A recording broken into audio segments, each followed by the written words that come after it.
अस्सलाम वालेकुम नाज़रीन, मैं हूं वकास अज़ीम और आप देख रहे हैं मेरा यूट्यूब चैनल वकास अज़ीम रिपोर्टर के नाम से। आप इसे यूट्यूब पर सर्च कर सकते हैं। सब्सक्राइब करें, लाइक करें, दोस्तों के साथ शेयर करें और वीडियो से मुताल्लिक़ अपनी राय का ज़रूर इज़हार करें। दोस्तों, सेनेट की कायमा कमेटी ख़जाना का इजलास हुआ है और इसमें पाकिस्तान में इस वक्त जो भंग काश्त की जा रही है, इसको कंट्रोल करने के लिए, इसकी पैदावार बढ़ाने के लिए और फिर इसको एक्सपोर्ट करने के हवाले से मुख्तलिफ जो तजावीज़ आ रही हैं उनका जायज़ा लिया जा रहा है।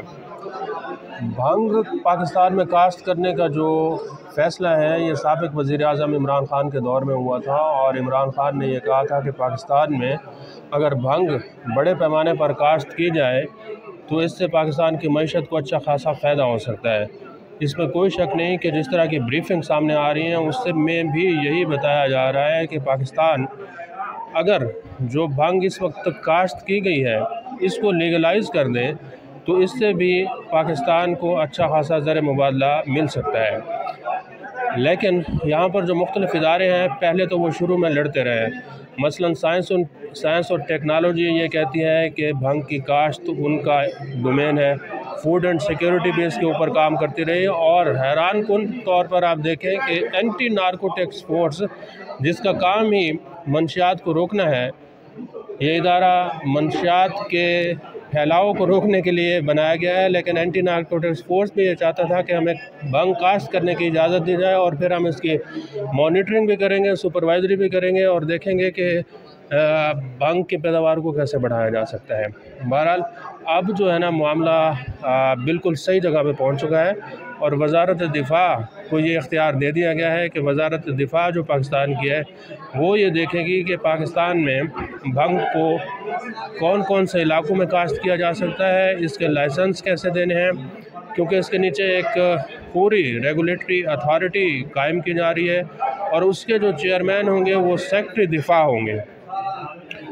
चूँकि ज़र मुबादला का मसला है, पैसों का मसला है, कारोबार का मसला है, तो जो पाकिस्तान के सियासतदान हैं या ऐसे समझ लें कि जो मुख्तलिफ़ इदारे हैं, उनके ऊपर कोई भी शख्स एतबार करने के लिए तैयार नहीं है। ये यकीन नहीं कर सकता कि अगर किसी भी शख्स को भंग की काश्त का या किसी इदारे को चर्स की एक्सपोर्ट का इख्तियार दे दें तो वो हो सकता है कि इतना बड़ा जब ज़र मुबादला आएगा तो उसमें यकीनन करप्शन होगी, पैसा इधर उधर हो जाएगा। तो इसलिए अब ये फ़ैसला किया जा रहा है कि वज़ारत दिफ़ा ही इसको देखेगी। जो ब्रीफिंग दी गई है उसके मुताबिक इस वक्त पाकिस्तान के मुख्तलिफ़ इलाके हैं जहाँ पर भंग इस वक्त काश्त की जा रही है और वो ज़्यादातर इलाके खैबर पख्तूनख्वा के हैं। रावलपिंडी, इस्लामाबाद में भी आप देखते होंगे कि जगह जगह भंग काश्त की हुई है और लेकिन यहाँ पर ऐसा कोई लीगलाइज सिस्टम नहीं है। भंग की बाकायदा तौर पर काश्त नहीं होती, बल्कि खुदराव तरीके से इस्लामाबाद, रावलपिंडी में भंग नज़र आती है। लेकिन जो खैबर पख्तूनख्वा के इलाके हैं वहाँ पर लोग काश्त करते हैं इसको और इससे मुख्तलिफ़ चीज़ें तैयार करते हैं। ख़ास तौर पर आपने देखा होगा कि चर्स जो है वो पाकिस्तान में बड़े पैमाने पर मिलती है और कमेटी के जो चेयरमैन है सेनेटर सलीम मांडीवाला, वो तो ये कहते हैं कि चर्स जो है पाकिस्तान में हर बंदा पी रहा है और अमेरिका और कनाडा में अगर आप जाएं तो चर्स को इतना ज़्यादा हार्मफुल नशा या कहें कि नुकसानदेह नशा नहीं समझा जाता और अमेरिका की 24 ऐसी रियासतें हैं जहाँ पर ये चर्स जो है खुलेआम फ़रोख्त हो रही है। तो जो ब्रीफिंग दी गई है उसमें भी पाकिस्तान स्टैंडर्ड क्वालिटी रिसर्च जो इदारा है वो ये कहते हैं कि इस वक्त 50,000 एकड़ पर भंग जो है वो काश्त की हुई है और इससे हुकूमत पाकिस्तान को कुछ 30 करोड़ डॉलर्स की आमदनी हो रही है। लेकिन इसको अगर हमने लीगलाइज़ करना है तो इससे पाकिस्तान को 4 से 5 अरब डॉलर्स का ज़र मुबादला आ सकता है। भंग के उन्होंने मुख्तलिफ़ फ़ायदे भी बताए हैं और ये डिपेंड करता है कि भंग के अंदर नशा कितनी मिकदार में है। जो ज़्यादा नशे वाली मिकदार है उससे तो यकीनन वो कह रहे हैं कि चर्स बनेगी, लेकिन उसको हम आखिरी मरहले पे देखेंगे कि पाकिस्तान में चर्स किस तरह बनाई जा सकती है और फिर इसको एक्सपोर्ट कहाँ कहाँ करना है। जो फ़ायदे उन्होंने बताए हैं वो ये कहते हैं कि भंग से पाकिस्तान में जो टेक्सटाइल है इस सेक्टर को बहुत बड़ा फ़ायदा हो सकता है। भंग से कपड़ा बन सकता है और कपड़ा इतना महंगा होगा जिससे जो आम कपड़ा है इसके मुकाबले में एक तो ये महंगा होगा और पायदार होगा, क्योंकि भंग का जो धागा है ये कॉटन से ज़्यादा मज़बूत होता है। फिर भंग के जब आप कपड़े पहनेंगे तो वो जो हसास जिल्द वाले लोग हैं उनके लिए भी फ़ायदेमंद है। हसास जिल्द वाले लोग भंग के मलबूसात पहन सकते हैं। और भंग की काश्त के लिए पानी भी कम लगता है। ये फ़ायदे उन्होंने मुख्तलिफ गिनवाए हैं। अच्छा, मेडिसन में, फार्मेसी में भंग का अच्छा खासा किरदार है। मसलन वो ये कह रहे हैं कि अगर कोई मिर्गी का मरीज़ है तो अगर भंग का जो तेल है उसको लगाया जाए मिर्गी के मरीज़ को तो उससे वो ठीक हो सकता है। मुख्तलिफ़ अद्वियात में इस्तेमाल हो सकता है भंग। यहाँ तक कि वो कह रहे हैं कि कैंसर के जो मरीज़ हैं उनके लिए भी भंग की अद्वियात इस्तेमाल की जा सकती हैं। तो फार्मेसी में पूरी दुनिया में भंग इस्तेमाल हो रही है, लेकिन पाकिस्तान में भंग का जैसे ही नाम आता है हम ये समझते हैं कि ये भंगी है, नशई है और भंग पी के बस सोया रहेगा। इसका कोई पॉजिटिव इस्तेमाल पाकिस्तान में ख़ास नहीं हो रहा।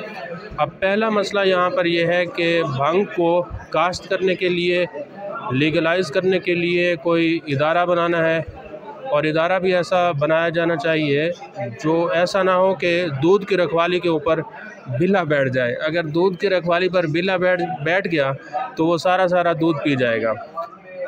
और जिसको भी आप ये भंग की काश्त का ठेका देंगे और जब वो उसको एक्सपोर्ट करेगा तो आधे पैसे अपने पास रख लेगा, आधे फिर कौमी ख़जाने में रखेगा। बहुत रिस्की काम है, बहुत ही इसमें करप्शन के चांसेस हैं। हर जगह करप्शन हो रही है। और ये तो मंशियात जिस बंदे ने भी बेचना शुरू किया पाकिस्तान में, आप देखेंगे रातों रात अरबपति खरबपति बनना जाएगा।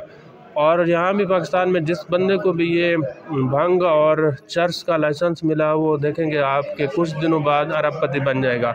इसमें जो हमारे सरकारी अफसरान हैं जो मॉनिटरिंग कर रहे होंगे वो भी इसमें मुलव्वस हो जाएंगे, वो भी नशा बेचना शुरू कर देंगे। वैसे भी आप देखें कि पुलिस, ANF या और लोग हैं वो भी नशा मंशियात बेच रहे होते हैं। पिछले दिनों में ख़बर लगी हुई थी कि यहाँ इस्लामाबाद में एक CSS करने वाला जो नौजवान है वो यहाँ CSS की तैयारी कर रहा था और साथ साथ मंशियात भी सप्लाई कर रहा था। तो मंशियात की सप्लाई से अच्छा खासा लोग पैसा कमा सकते हैं। बहरहाल इसके जो पॉजिटिव साइड्स हैं वो भी काफ़ी ज़्यादा हैं। अब ये डिपेंड ये करता है कि इसको किस तरह लेके जाना है। इसमें कुछ टेक्निकल इश्यूज़ भी हैं। पहला जो टेक्निकल इशू है वो ये है कि जो भंग की काश्त का इख्तियार है वो अब 18वीं आईनी तरमीम के सामने खड़ी हुई है।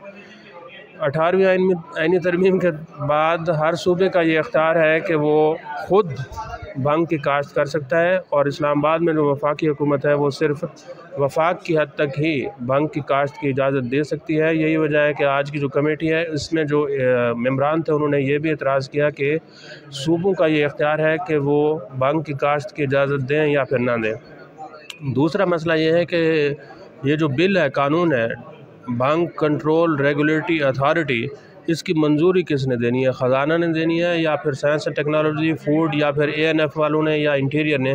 तो इसके ऊपर भी अभी अच्छी खासी बहस हो रही है। नेशनल असम्बली से ये जो भंग कंट्रोल अथॉरिटी का बिल है ये मंजूर हो चुका है, अब सेनेट से इसकी मंजूरी होना बाकी है। तो जब ये जो मंसूबा इमरान खान ने शुरू किया था, शहबाज शरीफ उसको मुकम्मल करा रहे हैं। आहिस्ता आहिस्ता जब ये शुरू होगा तो फिर भंग की बाकायदा तौर पर पाकिस्तान में काश्त शुरू हो जाएगी और उससे मुख्तलिफ़ मसनूआत, और जो आखिरी मरहले में आएगी वो आपके सामने चर्स आएगी। तो पाकिस्तान की मईशत चूँकि इस वक्त अच्छी खासी ज़बूं हाली का शिकार है, कोई और तरीका नज़र नहीं आ रहा, हम अपने इदारे औने पाने दामों बेच रहे हैं। तो एक तरीका ये भी है कि मंशियात, भंग, चर्स, इस तरह की चीज़ें बना के हम कुछ डॉलर्स कमा सकते हैं। आज के लिए इतना है। इस वीडियो को आप कमेंट सेक्शन में जाकर लाइक कर सकते हैं और अपनी राय का भी इज़हार कर सकते हैं। बहुत बहुत शुक्रिया।